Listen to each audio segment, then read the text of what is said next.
Esperamos que quienes nos han ido acompañando a las sesiones de Reflexiones Más Miria hayan tenido unas excelentes apreciaciones de lo que está ocurriendo en este mundo digital, en los contextos de los medios de comunicación también tradicionales, en la historia. Hemos tratado de hacer como un barrido. em, no exhaustivo, es más una apertura para que haya esos espacios de comunicación, de diálogo, de conversación y de reflexión acerca de lo que ocurre y cómo nosotros nos conectamos con los medios de comunicación. Así que muchísimas gracias a quienes nos han venido acompañando, a quienes de repente llegan el día de hoy también una bienvenida fraterna. Este es el último encuentro de este año, pero por supuesto la intención es darle continuidad a este espacio que hace parte del servicio de alfabetización informacional, mediática y digital de la Biblioteca Luis Ángel Arango, así que seguramente van a poder encontrar los contenidos que ya grabamos previamente en nuestro canal de YouTube de Banrep Cultural y también, por supuesto, van a recibir nuestras invitaciones próximamente, ya en el año que viene, alrededor de un nuevo ciclo. Así que estamos muy motivados con esta dinámica de formación y esperamos, por supuesto, sus sugerencias y sus comentarios. De hecho, el día de hoy, ya que es la sesión de cierre de estos encuentros en 2021, les vamos a pedir, por favor, que a lo largo de la sesión o quizás ya hacia el final de la sesión, vamos a compartirles una encuesta de percepción del servicio. Esta encuesta lo que busca es, por un lado, reconocer cómo fue su experiencia en este espacio, pero también descubrir esas temáticas que para ustedes pueden ser muy interesantes. Si quieren profundizar en algo en particular, si desean ver temáticas distintas, abordajes distintos, todo en relación con los medios de comunicación para nosotros es una información muy nutritiva, muy poderosa para sí mismo, por supuesto, planear y desarrollar todas nuestras sesiones del 2022, que ya está muy, muy cerca. Entonces, la invitación del día de hoy es a que nos acompañen, por supuesto, con el diálogo, la discusión, el debate, como siempre, pero también a que nos regalen unos minutitos al final para diligenciar esta encuesta digital que les voy a compartir en unos instantes a través del chat. Bueno, ya sin más preámbulos, por supuesto, les cedo el espacio a Gianfredi, quien está seguramente muy ansioso por conversar acerca de las redes sociales. Es un tema que tiene mucho de amplio, unas complejidades muy interesantes, así que bueno, ya queremos escucharte, Gianfredi, para ver qué tienes para compartirnos y por supuesto a todos ustedes para conocer un poco sus experiencias, si han escuchado casos, situaciones o si esto les suscita algún tipo de reflexión, contrasentido, etcétera, pues que lo traigamos a la mesa para que podamos así conversar bien delicioso esta tarde de viernes, ya 17 de diciembre. Entonces, Gianfredi, bienvenido como siempre. Muchas gracias por acompañarnos hoy para hablar de redes sociales. Bueno, muchísimas gracias, Lorraine. Y para mí como venezolano es un día especial porque hoy se conmemora la muerte de Simón de la Trinidad Bolívar y Ponte, el libertador Simón Bolívar. Hace poco tuve la fortuna de conocer la Quinta San Pedro Alejandrino y fue una maravilla, ¿no? Conocer el último lugar donde estuvo Simón Bolívar y bueno, la extraordinaria muestra cultural y la dedicación arquitectónica que le dieron a este venezolano ilustre, ¿no? Y es que está bueno que cayera viernes, ¿no? Pero Lorraine, te voy a Sí. hacer una confesión. Yo hoy no sabía si yo tenía que hablar o eran los participantes que cada semana nos han acompañado quienes podrían hablar mejor, ¿no? Podemos Pensar, invertir los papeles, claro que sí, me encanta esa idea. vamos por ahí porque hoy deberíamos hacer, digamos, un resumen, ¿verdad? Porque hemos hablado de los algoritmos, hemos hablado de los influencers, hemos hablado digamos, el uso de los datos privados, hemos hablado de cómo los centennials no usan tanto las palabras o la comunicación textual, sino los stickers, hablamos del poder cívico de los memes, hemos hablado del fact-checking, del fake news, de la desinformación. Entonces aquí ya debe haber, digamos, un bagaje cultural interesante, ¿no? Así que voy a dar algunas cosas muy por encima, pero quiero invitar de una vez a todos los que están aquí, especialmente a algunos que ya reconozco que han estado varias veces. Nelly, que estuvo ahí preguntando desde temprano si no nos escuchaba. Miriam y Blanca, que sé que están allí también desde bien temprano. Entonces, voy a conversar un poco, pero quiero que muchas personas participen libremente, ¿no?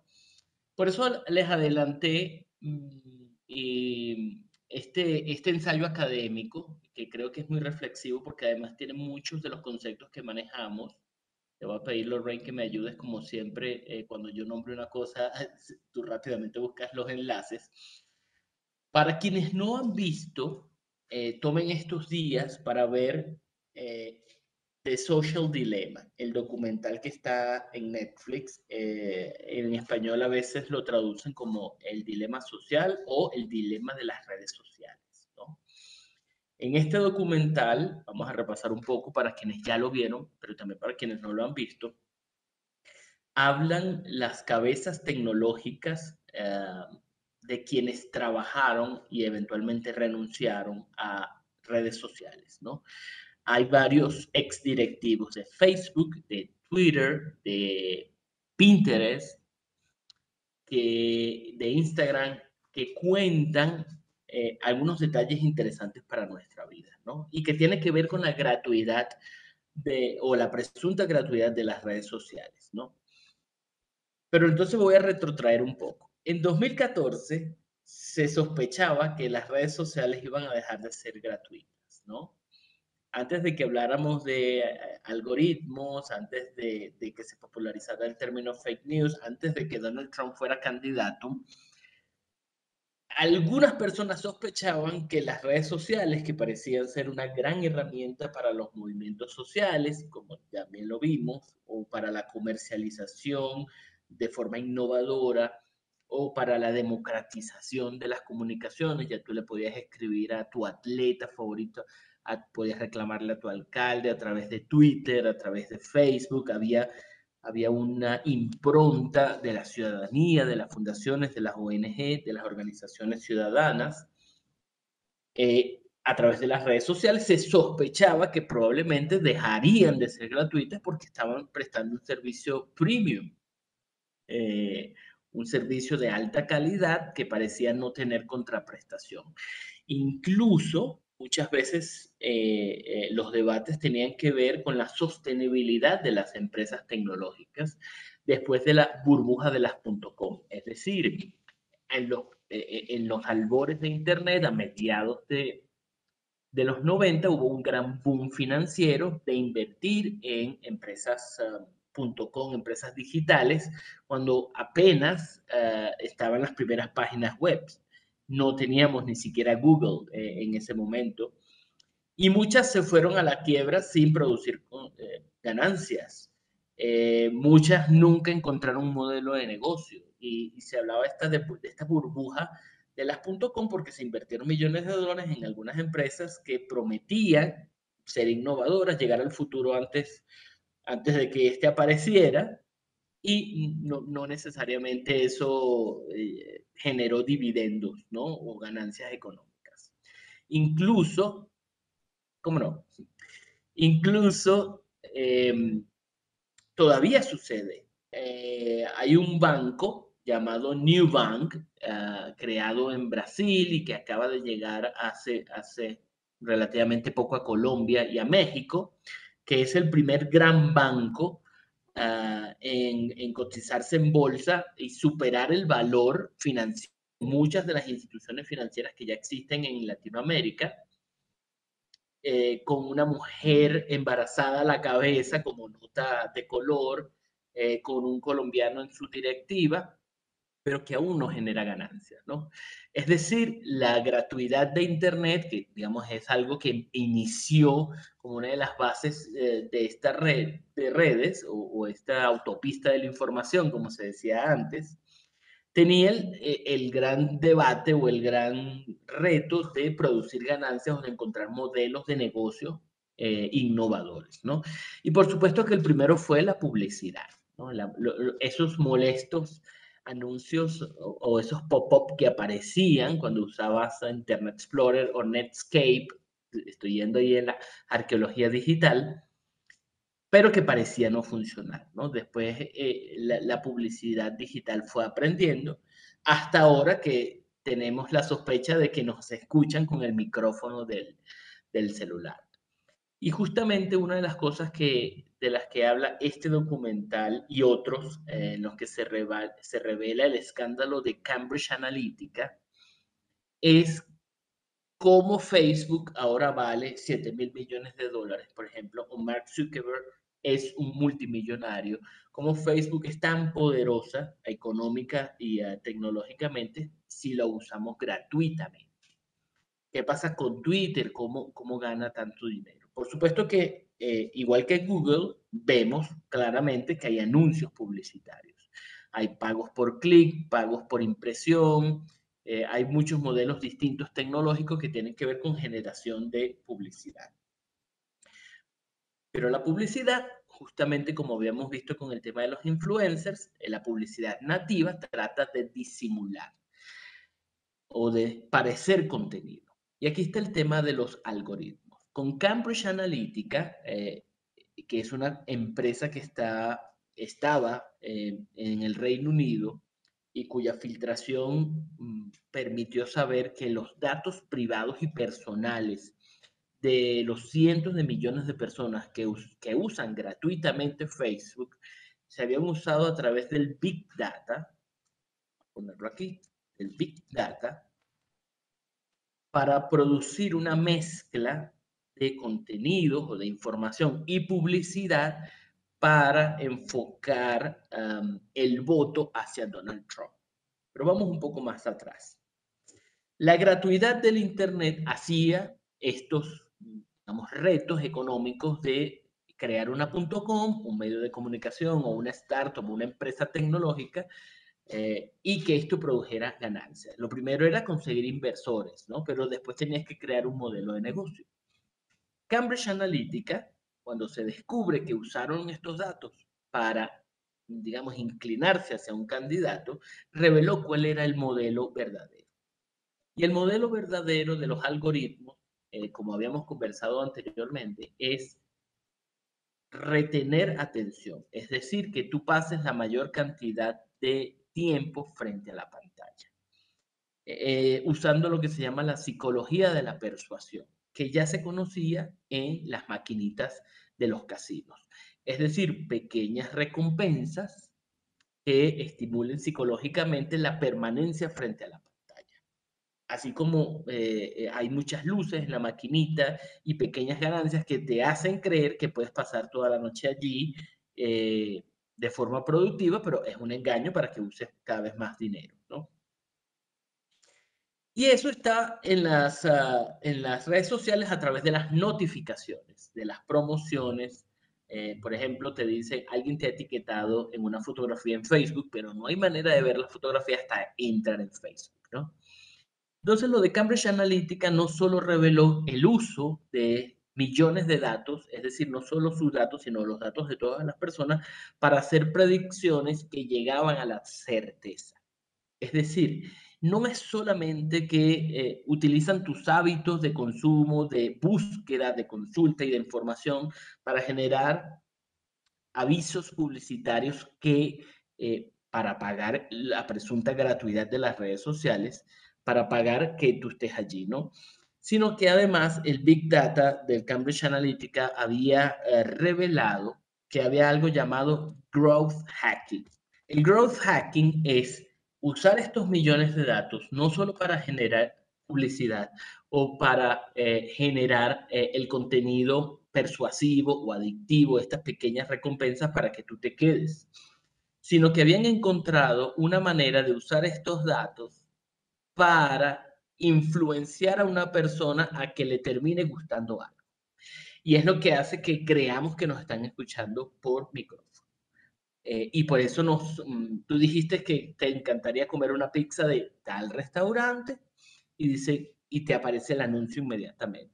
El growth hacking lo que hace es que cuando ese restaurante específico compra publicidad en una de las redes sociales gratuitas, es decir, paga por ti, entonces la red social a través del algoritmo va a generar distintas mezclas de información y de publicidad que te va a hacer eh,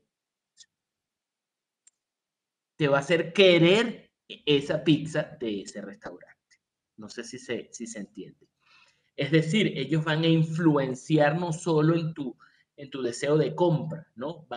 Como hace un influencer, tú prefieres una marca sobre otra porque te la presenta el influencer de forma convincente, ¿no? El graph hacking lo que hace es que a través del algoritmo te muestra información, no te muestra la pizza, te muestra distintos contenidos mezclados con publicidad que te hacen desear la pizza de ese restaurante. Y hay digamos, un periodo de incubación. El algoritmo sabe que en 2 semanas te puede provocar eso gracias a que ha aprendido mucho de ti y de las personas como tú, ¿no? Entonces te muestra distintos contenidos, digamos, no en el orden en que la gente la publica o no en la publicidad, digamos, específica, sino en una combinación perfecta que hace que cuando tú digas, me gustaría la pizza de ese restaurante, allí está el anuncio. O compras la pizza, es decir, vas a un comportamiento, un cambio de comportamiento a través de la psicología de la persuasión y justo después, y esto me parece que es una de las debilidades del algoritmo, aparece el anuncio, justo después de que lo has comprado, ¿no? Y ahí es cuando tú dices, me están escuchando que quiero la pizza, o me están escuchando que iba, o que compré, o que comí la pizza y aparece el anuncio, ¿no? Básicamente es que te hicieron desear eso. ¿Cuál es el peligro? Y eso es una de las reflexiones que está en el artículo que les compartí. Que esto puede ser para buscar la eficiencia de las redes sociales, para que busques contenidos que te interesen, es decir, aprenden de ti mucho más que tú mismo y te muestran contenido que te interesa. El problema está en la desinformación y en lo que se reveló con Cambridge Analytica. Es decir, que la gratuidad de las redes sociales, la entrega de tus hábitos, lamentablemente, de forma desinformada pero consciente, porque siempre estas páginas web o estos software te preguntan si estás de acuerdo con el uso de tus datos y nadie lee esto. En uno de estos documentales revelan que si tú leyeras todas estos manifiestos eh, o estos contratos de cesión de datos que tú haces, pasarías más de un año de tu vida leyendo. Es decir, que es impráctico, además, es imposible que alguien dedique a cada vez que aparece una de estas advertencias o uno de estos detalles, pueda leerlos para decidir si entrar o no a una red social o usar o no un servicio digital. Entonces, lo que implica esto es el peligro de, digamos, este presunto hackeo. Y una de las frases que más me impactó del ensayo es que dicen que Rusia no hackeó Facebook para influenciar en las elecciones de Estados Unidos, solo lo usó.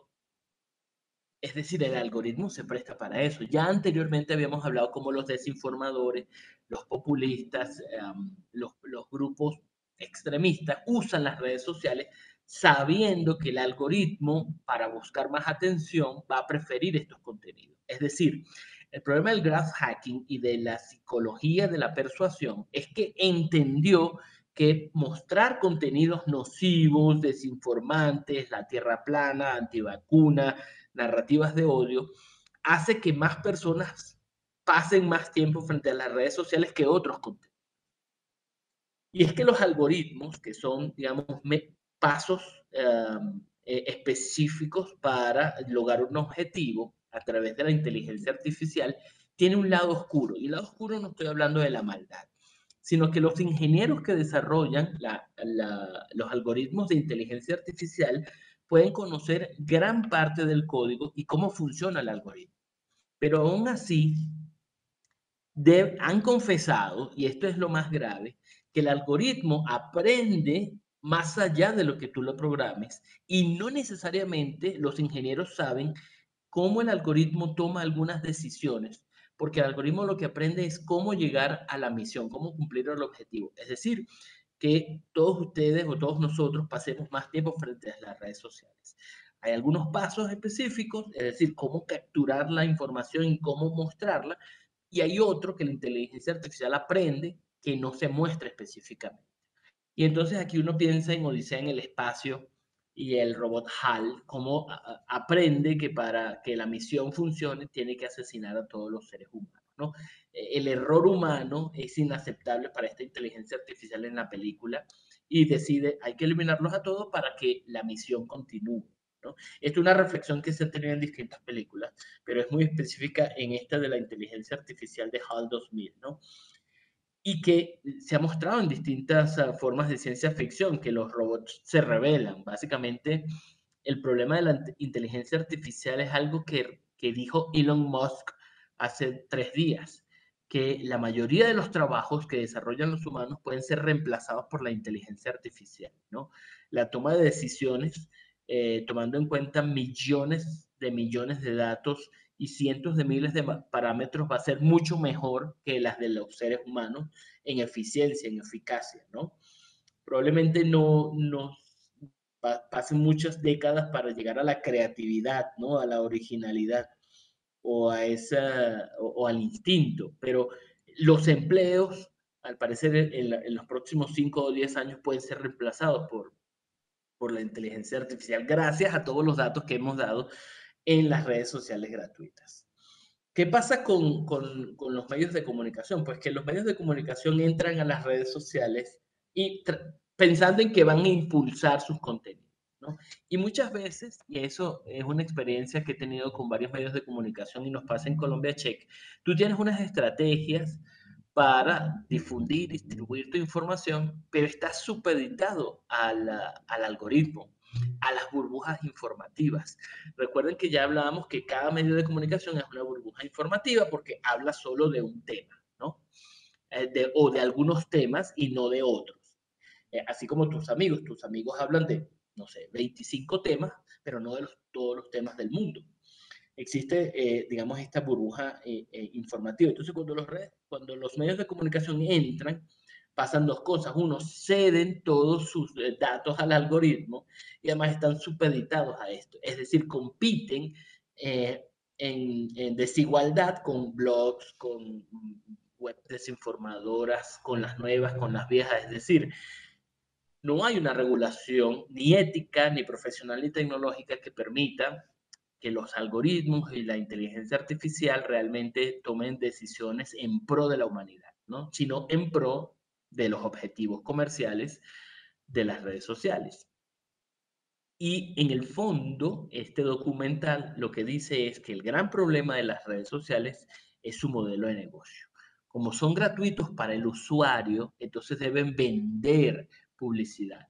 Pero para ser efectivos deben aplicar el algoritmo y volvemos a empezar todo lo que estamos hablando. Pero además rescatan una frase de un autor, pero lo dicen muchos de los tecnócratas y de los ejecutivos de las redes sociales que aparecen en el documental, es que cuando el producto es gratis o cuando el servicio es gratis, el producto eres tú. Y señalan además que solo hay dos industrias que le llaman usuarios a los clientes, el narcotráfico y el software o la tecnología. Y básicamente es por esta psicología de la persuasión, estas adicciones. Y finalmente, como hemos visto con el tema de los centennials, de los más jóvenes, de la memoria histórica o de la memoria histérica, como me gusta decirlo a mí, es que los niños, los adolescentes y los adultos jóvenes, que son nativos digitales, pero tienen menos alfabetización mediática e informacional, de repente no tienen la misma habilidad para reaccionar ante los pequeños estímulos de la maquinita eh, del casino transformada en redes sociales como un adulto. No tienen los mismos referentes, ¿no? Por eso prefieren, digamos, los memes. Pero al mismo tiempo, eh, se hace notar que el síndrome de disformia corporal, es decir, adolescentes que quieren pasar por una sala de cirugía para alterar su cara o su cuerpo, los signos de suicidio o los síntomas y los casos de suicidio, depresión, ansiedad crónica, social, etcétera, se han disparado en los adolescentes y en los niños relacionados al consumo de Internet o al consumo de redes sociales, justamente porque están sometidos a un montón de estímulos y presiones en las redes sociales por los likes. Los likes funcionan como esta especie de pequeñas recompensas o lucecitas de la máquina, ¿no? De la máquina del casino. Pero una cosa es que lo maneje un adulto mayor o un joven adulto formado, y otro los niños adolescentes o los jóvenes adultos, ¿no? Es decir, no tienen las herramientas psicológicas, sociales, culturales para manejarlas, ¿no? Y ese es el problema, que no hay unas redes sociales específicas para niños. Existe el YouTube Kids, pero ¿cuál es la regulación de los contenidos? Algo que muchos padres reclamaron del cine, de la televisión, incluso de la música. Esas regulaciones se han perdido. Ya tenemos el propio escándalo del video de Perra y la vicepresidenta en Colombia, ¿no? Y algunas discusiones sobre la censura en los medios de comunicación, si eso se puede o no trasladar a las redes sociales. Y básicamente es que tenemos que tener cuidado con los niños, los adolescentes. Estos hábitos de usar una especie de chupete o de tranquilizador digital, poniendo a bebecitos de meses o de pocos años frente a un celular para que deje de llorar, o permitir que los adolescentes lo usen frente a la mesa, o comprarle a preadolescentes celulares para que se sometan a los algoritmos, de que algo que es inevitable, porque justamente ese es el modelo de gratuidad de las redes sociales, es reflejado también en el documental. Todos los exdirectivos dicen que ellos no permiten el uso de sus celulares en su casa ni para sus hijos. Los hijos de los exdirectivos de Facebook, de Twitter, de Pinterest no usan Internet, no usan celulares, salvo casos específicos bajo supervisión, ¿no? Porque, como ya lo hemos hablado otras veces, los niños hacen tareas, estudian, se entretienen, etcétera, pero no les permiten el uso indiscriminado de redes sociales porque ellos ya saben cómo funcionan. Y además advierten que cuando les dijeron a su jefe, el algoritmo no tiene ética, el algoritmo no decide por la humanidad, el algoritmo lo que hace es volver a las personas adictas, persuadirlos, abusar de sus datos, vender esta información a parcialidades políticas. Es decir, hay un peligro en el uso, hay que corregirlo. Ellos encontraron que la obligación de renunciar porque no hubo interés, no hubo ninguna forma de introducir cambios, justamente por lo que les había dicho de la zona oscura, porque algunos de los cambios no se conocen, ¿no? Y entonces ahí surge lo que se llama el capitalismo de la vigilancia. Ya las guerras no parecen ser territorios ni por recursos, ni por información, sino por datos, los datos personales. Y el capitalismo de la vigilancia básicamente es la venta o el uso de los datos personales a través del algoritmo para generar adicción a las redes sociales y que pases mucho más tiempo allí. Y influenciarte en eso. Porque ¿qué capturan las redes sociales? Ya lo hemos dicho. A cambio de tu uso gratuito, usa todos tus datos personales, obviamente, de consulta, es decir, todo lo que escribes, incluso si no le das enter, es decir, si tú escribes una palabra y la borras, te arrepientes, eso está guardado. Por supuesto que existen alternativas. Ahí les voy a poner aquí, hay un buscador llamado DuckDuckGo que no guarda tus datos, a diferencia de Google, pero no funciona tan potentemente como Google. Y Google ha sido multado hace pocos años con 5.000 millones de dólares porque tú escribías o escribes correo electrónico y lo primero que aparece es Gmail. Es decir, igual que sucedía antes con Microsoft, hay una competencia desleal de las grandes plataformas tecnológicas. Es decir, hay una gran ventaja que ellas usan no solo por tener muchísimo dinero, sino por tener un poder de decisión que incluso supera el de algunos gobiernos. Esto ha pasado con algunas masacres, con algunas desinformaciones, con el apoyo vedado con algunos candidatos, justamente por lo que señala una y otra vez el documental. El modelo de negocio se presta para quien pueda pagar, ¿no? He encontrado, por ejemplo, que días antes del asalto al Capitolio, el 6 de enero del 2021 en los Estados Unidos, muchas de las personas que fueron expuestas a contenidos de desinformación, de teorías de conspiración, de lo que iba a pasar con Donald Trump, también estuvieron exhibidas a avisos publicitarios de compra de armas, ¿no? Es decir, el growth hacking que les había dicho, el capitalismo de la vigilancia, tus datos personales, tus gustos, es decir, estas personas pudieron haber sido radicalizadas a través de las redes sociales y después las redes sociales les dicen, compra un arma para hacer lo que ya te dije que ibas a hacer, ¿no? Hay una especie de, de peligro ético en los cambios de comportamiento, en los cambios psicológicos a través de esto que está sucediendo. Entonces, las redes sociales son presuntamente gratuitas, eso lleva a una gran base de datos personales que a través del growth hacking hace que te quedes en las redes sociales y una vez que ya estás captado, que pasas mucho tiempo ahí, esos datos publicitarios ya no solo se usan para generar publicidad, sino para vendérselo a la gente que no necesariamente vende productos o servicios, sino que quiere influenciar en el comportamiento de las personas y es lo que se llama el capitalismo de la vigilancia. ¿Y cuál es el gran peligro al final? No solo la salud mental de los niños, de los adolescentes, la pérdida de habilidades cognitivas, desarrollo de la inteligencia y de habilidades comunicativas, sino que estamos erosionando los consensos sociales, la paz social y la democracia. Es decir, si ya no existe ninguna verdad, si todo puede ser alterado, manipulado, si la desinformación corre más rápido que el fact-checking, que la información verificada, si los medios de comunicación compiten de forma desleal con un ecosistema digital lleno de otras personas que no tienen las barreras tecnológicas, éticas, profesionales para decir la verdad. Y hay muchos intereses que pueden ser comprados, no, ya no de manera ilegal, ya no en una web oscura, sino simplemente llamando a la oficina de la red social, a una agencia publicitaria que vende publicidad digital. Entonces, hay un gran peligro de los sistemas democráticos, de la paz social.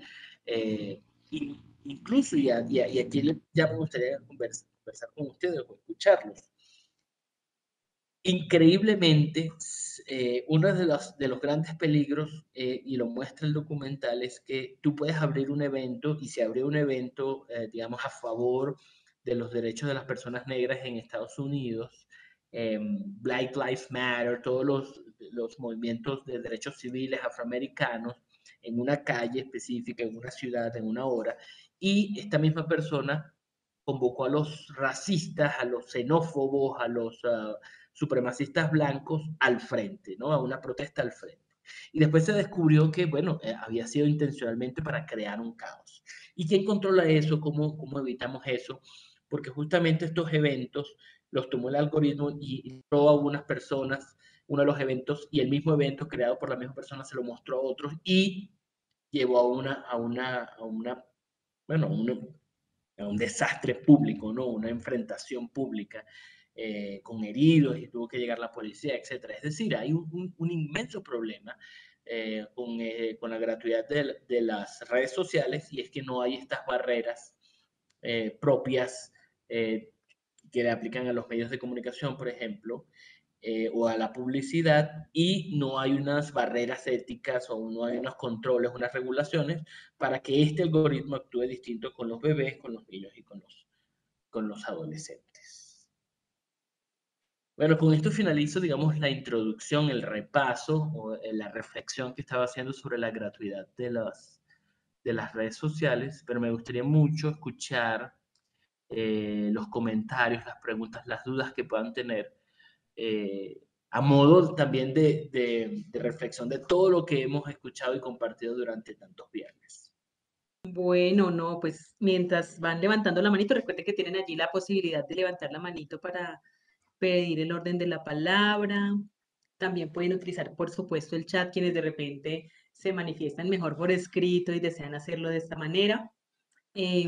Pues bueno, a mí me llama mucho la atención que, pues con este resumen o este repaso que estabas haciendo, más los temas adicionales de reflexión gracias al documental de Social Dilemma, es un poco como que a pesar de que la historia de la caverna de Platón es de, no sé, casi 400 años antes de Cristo, pues parece que sigue vigente, parece que hace parte de nuestra naturaleza. Parece que es muy difícil pasar como de ese mundo de sombras o de ese mundo que nosotros consideramos real y que es como ese mundo visible que tenemos allí dentro de la caverna y incluso llegamos a este tipo de situaciones, ¿no? A estas reflexiones, a estas conversaciones, a estas discusiones sobre, bueno, ¿y qué está pasando con esas sombras? ¿Qué está pasando con estos fenómenos digitales, sociales, comunicativos? Mm, y quizá, y como sociedad nos está costando mucho pasar a ese mundo inteligible o ese mundo real y salir y darnos cuenta un poco de cómo manejar pues estos contextos y salir un poco de esa burbuja o de esa caverna. Entonces, me llama mucho la atención que es un poco desesperanzador, pero cómo, digamos, cómo hacer que la naturaleza humana tenga más la fortaleza para controvertir que la voluntad para mantenerse allí aferrado a el entretenimiento o ese contenido que le llama la atención o esa discusión álgida que se da sobre un tema que es controversial, que de repente se vuelve en un sinsentido, ¿no? Entonces me pones a pensar un poco en cómo el mito de la caverna sigue a parecer muy vigente y nos toca de alguna manera hacer esto que nos pide Platón y es como salir de ella, intentar buscar esa realidad inteligible, esa realidad pues que está más allá de estos contextos y ya poder sopesar como los dos mundos y poder ver qué se puede hacer allí. Claro, esto cuesta mucho porque los jóvenes, por ejemplo, lo decías bien ahorita, o sea, si tú le pides eso a un joven, como que es muy complicado, ya hace parte de su vida, ya es una identidad inclusive, ¿no? La que se genera. Hay unos universos allí o unas realidades que son virtuales y otras en las que ya estás viviendo en tu presencialidad. Entonces es muy complejo en la medida en que nos vamos convirtiendo más en seres virtuales o con una realidad o una vida virtual. em, Cómo salir, ¿no? O no salir, sino cómo pensar y repensarse una y otra vez, ¿no? Quizás reinventarse y evolucionar siendo consciente de lo que ofrecen estos recursos que son valiosísimos, que democratizaron el conocimiento, que democratizan la posibilidad de la libertad de expresión, entre otras cosas, pero que definitivamente están generándonos unas cadenas comerciales o de un peso de estándares sociales, te comparas pues con alguien que gana miles de millones de dólares y esto genera una idea psicológica muy fuerte y una presión social bastante compleja. Entonces sí está como ese trabajo permanente y esa discusión. Hay que hacer la discusión por lo menos y empezar a buscar caminos para salir a ese mundo inteligible. Me parece que esa es como una reflexión que me suscita lo que ahorita nos comentabas y nos traías como ejemplos también. Yo recordaba que cuando uno tenía como 14 años, Lorraine, uno decía, mamá, me invitaron a una fiesta tal, y si no voy, muere mi vida social, no puede ser, ¿sabes? Me lo juego todo, ¿no? Pero era una cosa de una interacción social y porque el adolescente jura que, bueno, nunca va a llegar la adultez y el presente es inmediato, ¿no? Y sobrevivas a que no vas a la fiesta. Pero ahora los niños tienen, esas recompensas son mucho más pequeñas, ¿verdad? Montar una fotografía, conseguir likes, 1000 o 3, y entonces ya eso pasa muy rápido, justamente por eso el tema de la adicción, y necesitas otra vez subir las fotografías, atender el celular, es decir, la vida social ahora es muy virtual y ahora uno no escucha a los niños de 15 años decir que quieren ir a la fiesta o todo se va a acabar, sino que tienen que tener internet y tienen que tener Instagram y TikTok y tienen que subir diariamente una foto, un baile, porque entonces se acaba la vida social, ¿no? Ya la vida social no es ir a la fiesta, sino estas millones de pequeñas fiestas que hay a diario, Y creo que por eso todas las reflexiones que tuvimos son adultas y por eso hay que ayudar a los pequeños, porque ellos no pueden tener las mismas reflexiones. Como para pensar un poco como en esa reflexión que digamos que tiene que ver con la información que es real y que es falsa, o sea, un poco como tener esos criterios muy claros o esas estrategias o esos tips para evitar compartir, para evitar mantenerse desinformado y cómo pues digamos que algo que es muy importante es mantener muchas rutas, muchos caminos de conversación.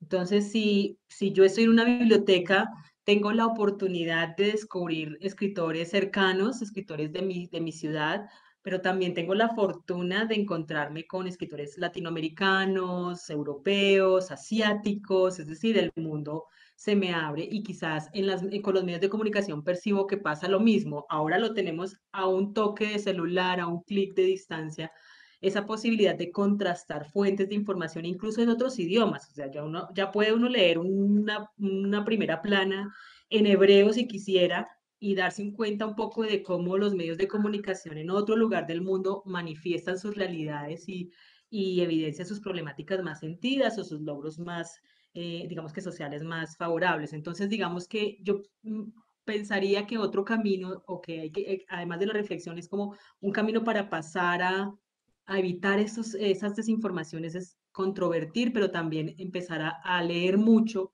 a abordar muchas rutas o medios de comunicación o canales distintos, ¿no? El podcast, la prensa, el libro, por supuesto, la conferencia, hacer esas combinaciones además activa todos los sentidos, lo que es muy favorable para el cerebro y para el aprendizaje. Entonces, pienso que eso también puede ser algo muy interesante que se suscitó mucho a lo largo de todo este recorrido que hemos hecho en Reflexiones Más Miriam. Me parece que esa es como una pequeña tarea que podemos tener presente y que podemos tener unos 20 minutos al día para revisar diferentes fuentes y ya luego en el camino vamos viendo qué va surgiendo, pero con una postura más informada y más crítica.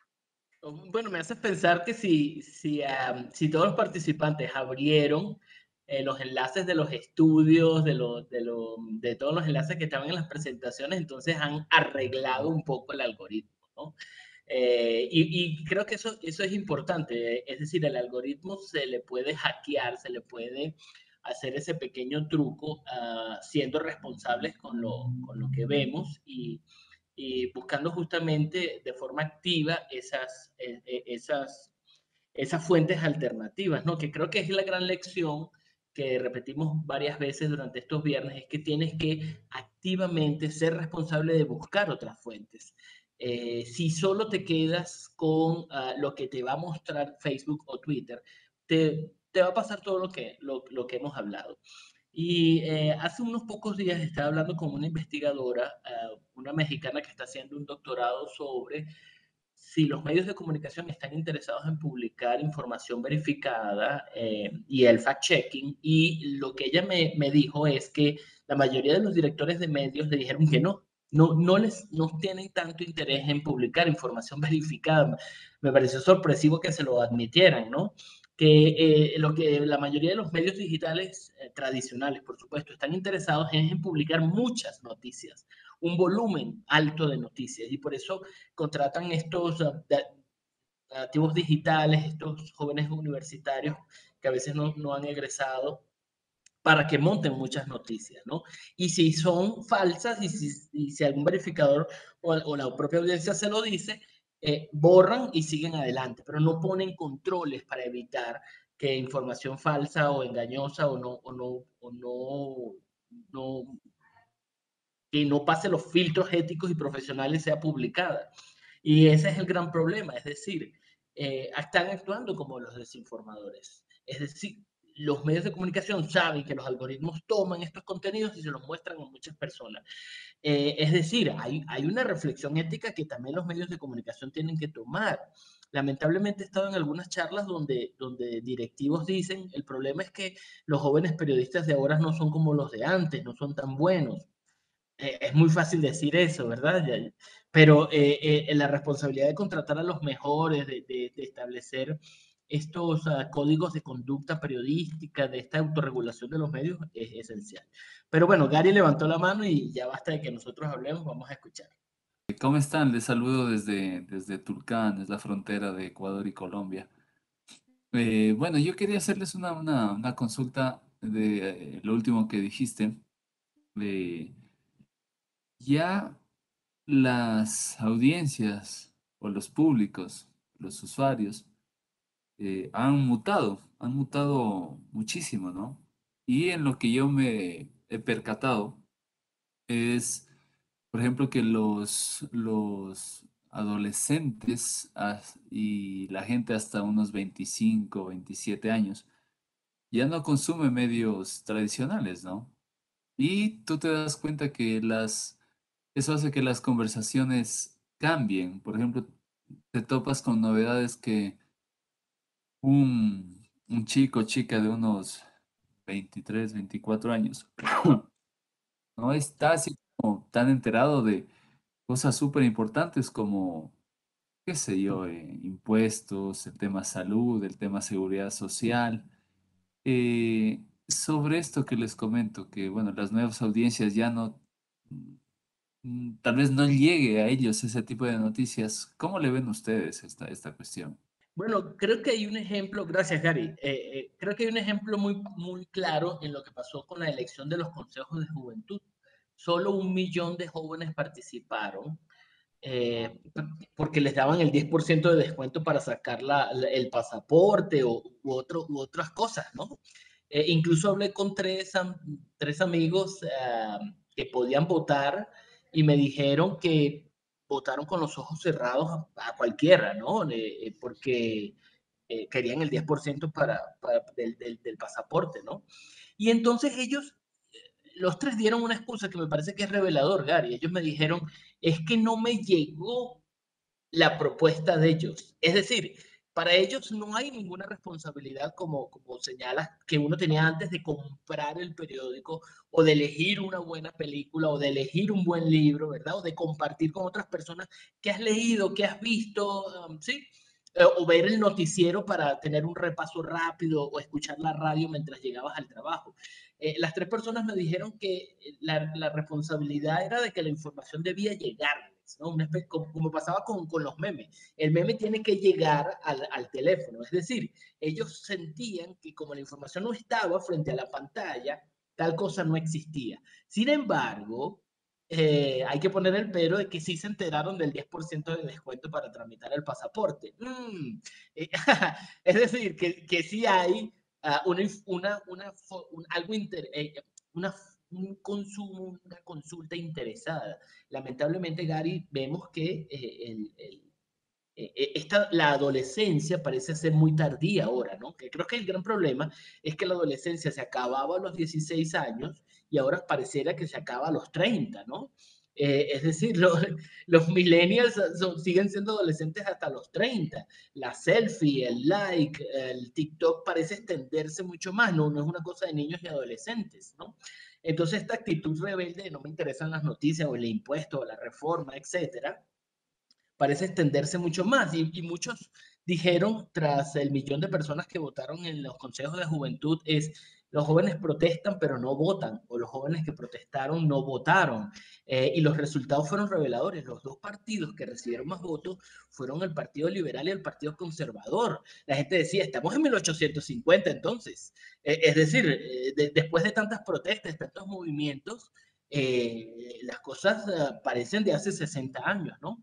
Pero creo que es que yo diría que los medios de comunicación tienen que buscar una forma lamentable o contemporáneamente de llegar a los jóvenes con los modelos que discutimos hace 2 semanas, ¿no? Con el meme, con el sticker, tienen que buscar la manera. Y segundo, tenemos que impulsar la alfabetización mediática e informacional como una necesidad de la sociedad civil, como el movimiento que hubo para que la televisión no fuese tan basura o para que los medios de comunicación tuviesen unas reglas de responsabilidad. Creo que tiene que haber una presión sobre las plataformas tecnológicas. Lo que pasa es que es una guerra de David contra eh, Goliat crecido, ¿no? Es decir, es una batalla desigual contra las plataformas tecnológicas que parecen doblegar a los gobiernos.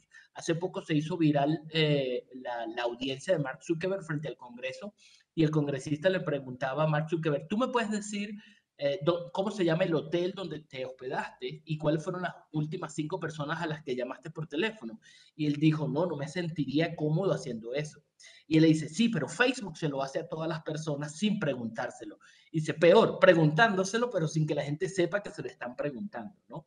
Es decir, también los jóvenes están en una burbuja de la cual a veces creo que no son conscientes, ¿no? Y creo que es un problema súper complejo cuyas respuestas no son tan sencillas. ¿Cómo la Hiciste ves? recordar a Marta Peirano con esa inquietud, Gary, y también con el comentario que complementa a Gianfredi, porque ella habla mucho de cómo, pues, ya es como algo imbatible, ya es un problema tan grave, tan profundo como el mismo cambio climático. O sea, hay que pensar el tema de las redes sociales al nivel de una problemática global, complejísima y con una dinámica que ya va muy acelerada, como lo es el mismo cambio climático. Y digamos que ella, pues, además de hacer esa reflexión, les voy a compartir aquí el video eh, que recuerdo ahorita, porque ella tiene artículos y otros videos adicionales. Este es el de ¿Por qué me vigilan si no soy nadie? Es una charla que hace en TED Talks. Y bueno, ella comenta allí que, pues que cómo luchar contra toda un esquema, como bien dices, Gianfredi, global y poderoso, que parece imposible de combatir, ¿no? Y ella, digamos que propone una alternativa y es volver a confiar en las redes comunitarias, es volver a pensar en lo pequeño, es volver a conectarnos con lo local, es volver a desentendernos del sistema de Internet global y quizás crear redes, conectividades propias, circuitos cerrados de comunicación o espacios locales de conversación, encuentros ciudadanos, encuentros comunitarios, encuentros para apoyar al empresario, al tendero que está aquí a la vuelta de la esquina. O sea, un poco pensar en esas comunidades locales y tal vez blindar un poco a través de esa unión local y de lo pequeño, eh, pues ese acceso que hay hacia la información de todos nosotros. Entonces, esa es como un camino, como esas pequeñas gotas, ¿no? Del océano que pueden ayudar en parte. Y ella, de hecho, también recomendaba, recuerdo, un software, no, un navegador parecido a DuckDuckGo, que DuckDuckGo es buscador. Este es Tor, no sé si lo conoces, Janfrey, es un navegador que quizás puede ser interesante para que hagamos nuestras búsquedas un poco más independientes, anónimas, sin esas vigilancias y mediciones que hacen los algoritmos, pero definitivamente la tarea es titánica. Esas son pequeñas posibilidades que quizás esta experta pues nos trae allí como que nos recomienda también esos diálogos, esas conversaciones, esa mirada desde lo local, ese blindaje desde lo comunitario también es una posibilidad. Y quizás eso pueda darse también con esas comunidades jóvenes con las que estamos interactuando con estas generaciones que pues van a seguir construyendo, ¿no? Se supone esta generación es la que más revolución va a brindar a las tecnologías y de aquí a unos años esto va a ser muy cambiante gracias a que ellos ya son nativos digitales desde muy temprano. Bueno, yo soy periodista, eh, también tuve la oportunidad de ser profesor y me adscribo a lo que dicen, ¿no? El tema que presionar por una alfabetización mediática, alfabetización informacional. Ahora el tema es que, mira, yo estoy en un proyecto de esos, ¿no? Acá, Ok. ¿no? Pero estoy en la inquietud, en la, en la duda de, bueno, o sea, ¿qué tanto le interesa a la gente? Entonces, bueno, si es que a nadie le va a interesar, entonces ahí viene mi aporte como, bueno, como periodista y como ex profesor de convocar, ¿no? Por lo menos convocar y decir, bueno, esto es importante por esta razón y por esta razón, y ver los mecanismos que se pueda plantear para ver si de a poco se empieza con este tipo de cosas porque, bueno, si bien todo el tema de el capitalismo de vigilancia, el tema del algoritmo y las incidencias que tiene en estos discursos de odio y la calidad de la democracia que tenemos, eh, eso creo que de a poco debe ir trabajándose de alguna manera, ¿no? Debe ir trabajándose de alguna manera. De lo que yo sé en las ciudades grandes de Ecuador, no, hay pequeños destellos, ¿no? Pero es parte de los periodistas, por lo menos, el impulsar este tipo de cosas, ¿no? Así que quisiera que me hagan un favor enviándome sus mails para seguir conversando y consultándoles cosillas acerca ¿Cómo de no? esto. Bueno, les quería comentar antes de que, mientras alguien levanta la manito o abre su micrófono, es que ya que hiciste ese símil con el cambio climático, creo que este tema de lo informacional, esta alfabetización, debe ser como el reciclaje, ¿no? Parecía algo muy positivo, todo el mundo, nadie le hace cara fea al reciclaje, pero, digamos, se masificó gracias a las escuelas que formaron a los bebés, a los niñitos, a los más pequeños, que después se avergonzaron a sus papás diciendo, papá, ¿cómo no lo haces si esto es tan importante? ¿No? Y tenemos a Greta.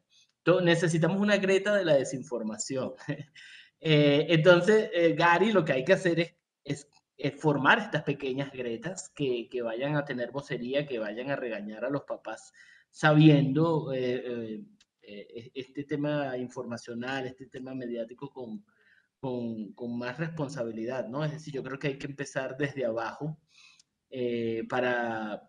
Y te cuento que tenemos un proyecto con videojuegos y con juegos interactivos y entre los más pequeños ha habido mucha recepción. Es decir, los escolares quieren saber eso. Por eso doy el ejemplo del reciclaje. O sea, el gobernador, el alcalde, el señor siempre te va a decir que sí, que le interesa el reciclaje, que es cosa más bella, pero no lo va a hacer. Pero los niñitos sí lo van a hacer, ¿no? Y sí van a tener esa valentía. Entonces hay que tener nuestro Francisco de la desinformación, nuestra Greta de la desinformación. Así que te animo, sí, claro que sí.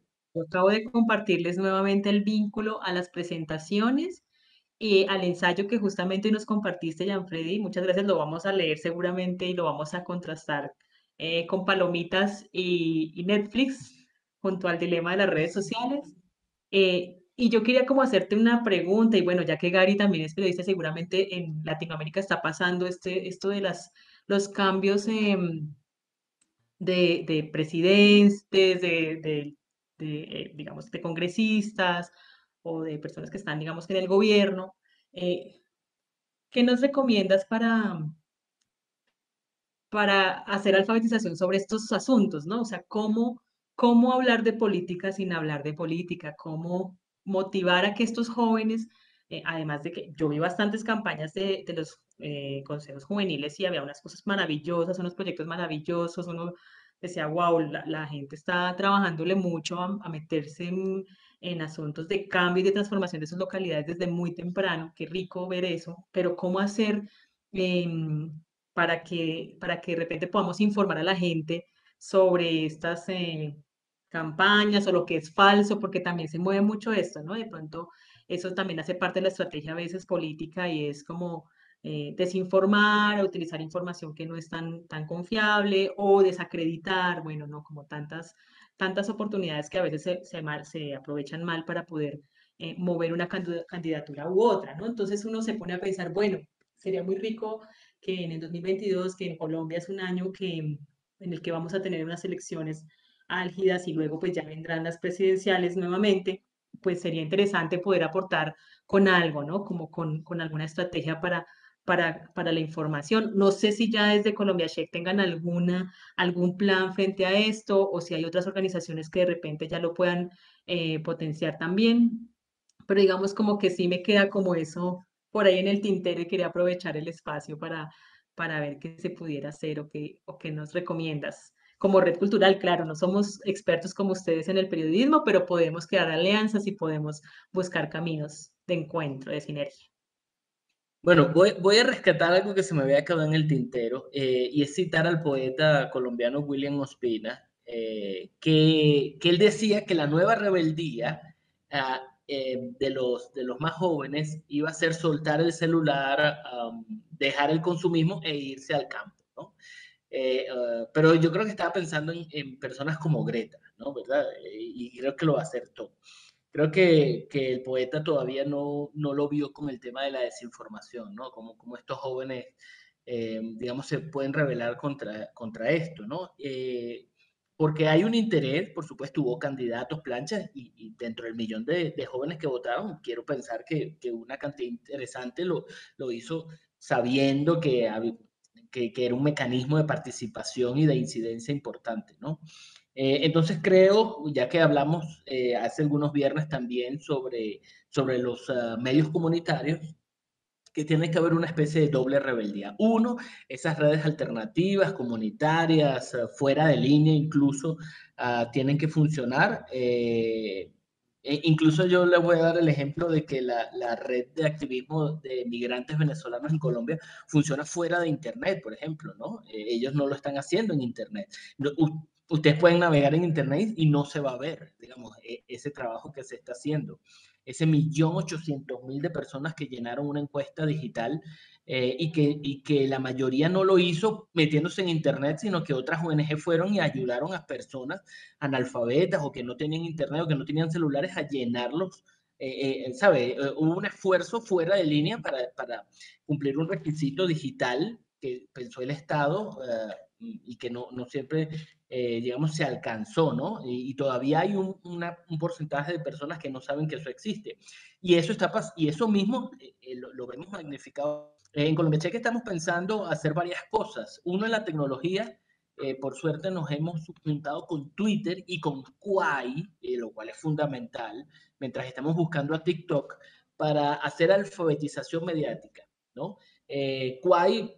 Twitter nos ha dicho muy claramente que le interesa promocionar contenidos que no sean verificaciones o que no sean chequeos, sino contenidos que le enseñen a la gente a reconocer los audios falsos, a conocer los falsos en vivo, las estrategias de manipulación, ¿no?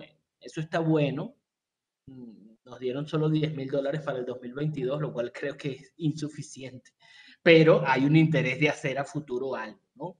Kuai también quiere transformar su algoritmo antes de que pase lo que pasa en TikTok. Recuerden que habíamos hablado de eso, como TikTok discrimina a algunas personas. Kuai quiere hacer lo contrario.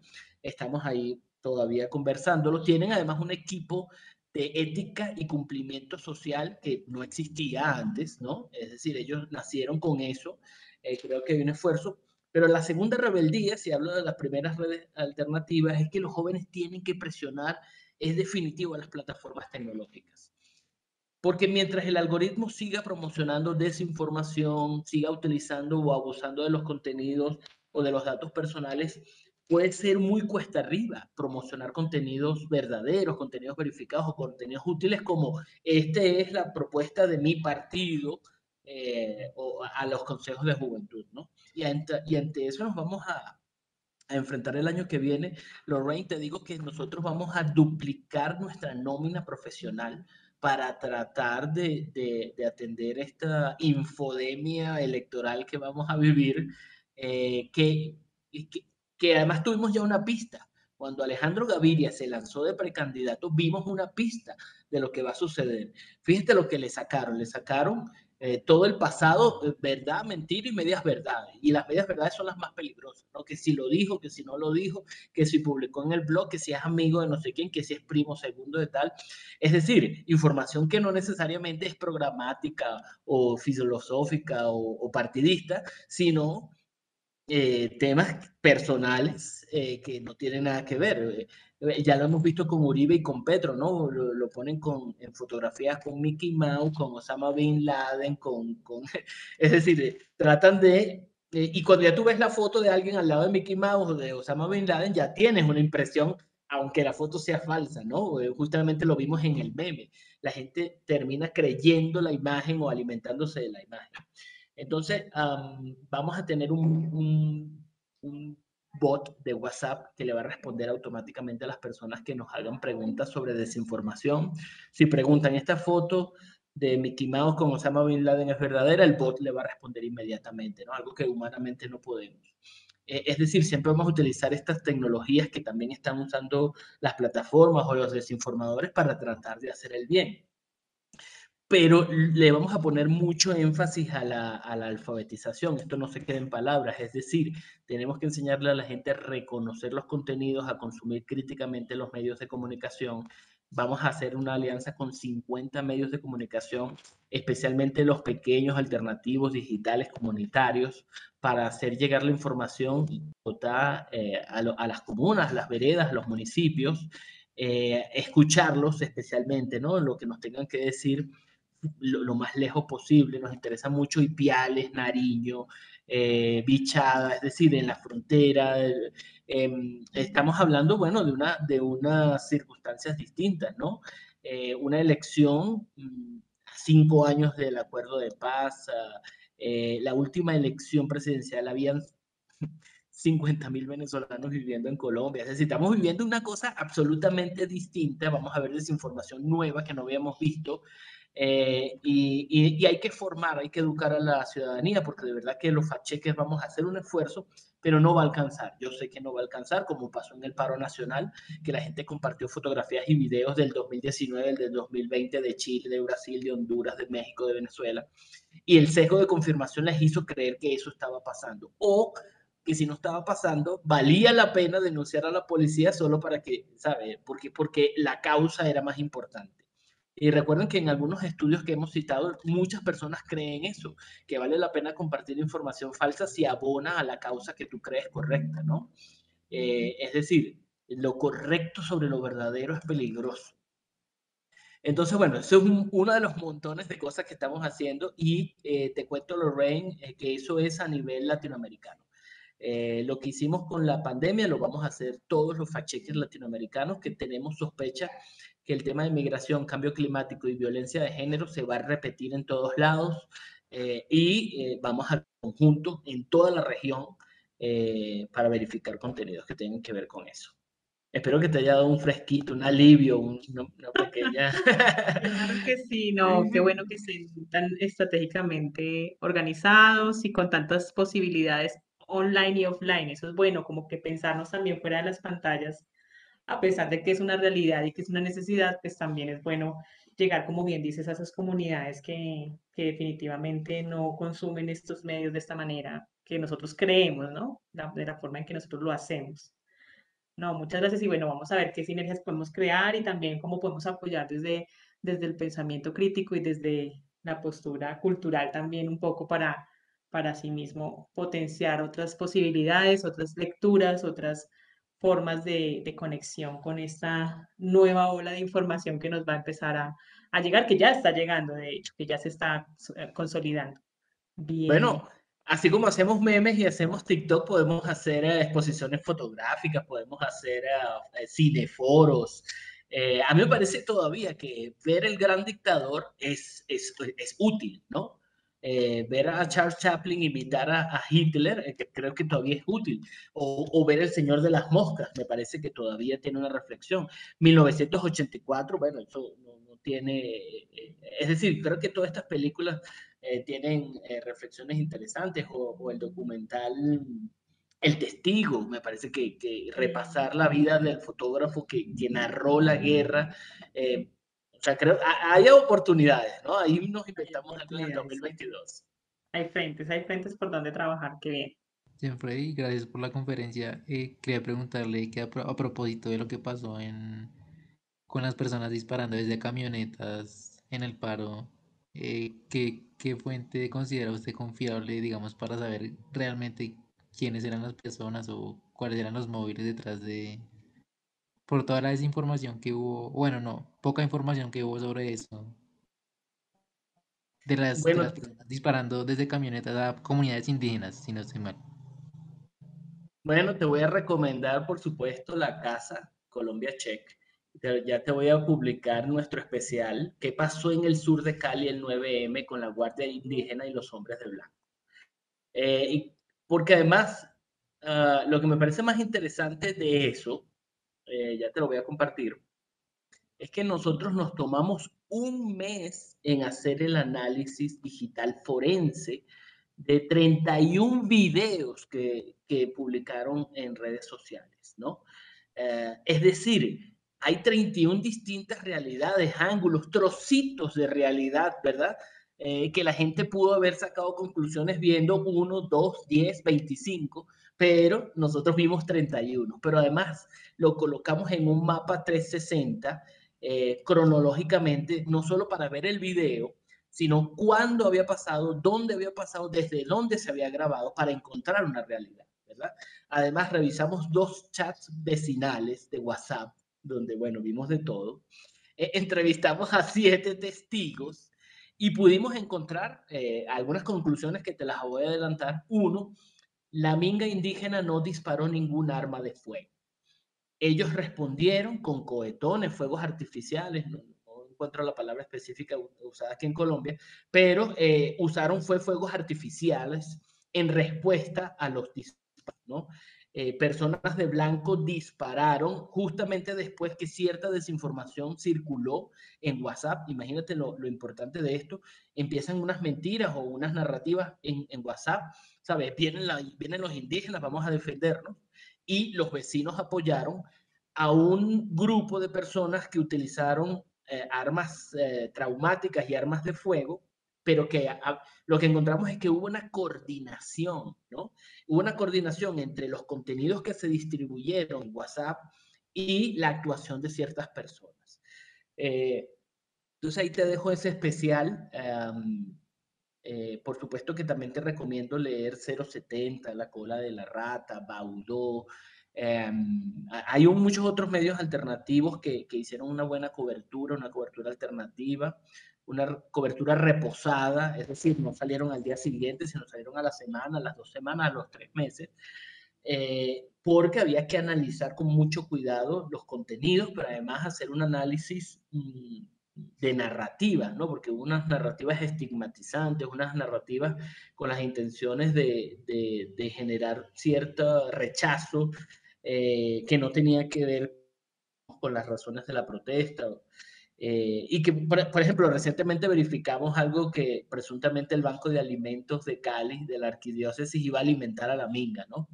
Y es una mentira, digamos, poco elaborada, que se puede verificar muy fácilmente, pero que deja el daño de la falsa duda razonable. Entonces, bueno, esa es te recomiendo la casa de Colombia Check para revisar qué pasó el 9 de mayo en el sur de Cali. Ahora, me da una curiosidad, Jorge, si tú tienes alguna sospecha, alguna idea sobre qué fue lo que pasó o cómo se mostró lo que pasó, sería genial si nos las pudieses compartir.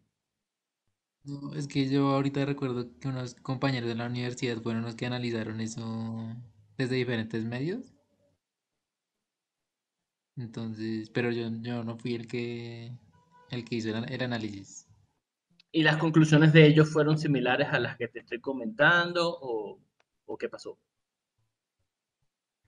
Pues recuerdo que, digamos, Caracol dijo algo sobre, no, o sea, no, simplemente dijo que hubo disturbios, pero no dijo que lo que realmente había pasado, que eran personas desde camionetas, sino que había caos. Simplemente dijeron, no, hubo caos en tal parte del Valle del Cauca, si no estoy mal. Situación irregular. Sí. Bueno, muchas gracias.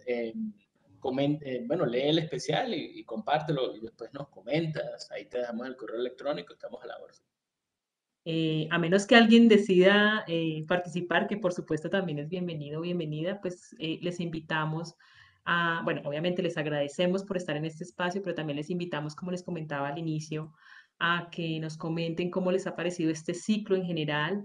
Quienes hayan estado el día de hoy no hay ningún problema, por supuesto, también acerca de la sesión de hoy, pero la idea es también recoger esas ideas, esas espacios de formación, esas posibles conversaciones u otras estrategias, no solamente podemos hacerlo a través de la conversación, como ya lo hablábamos antes, podemos hacer clubes, podemos hacer talleres, podemos hacer una serie o utilizar distintas metodologías o prácticas para que entre todos conversemos, entre todos reflexionemos y entre todos transformemos nuestra relación con los medios.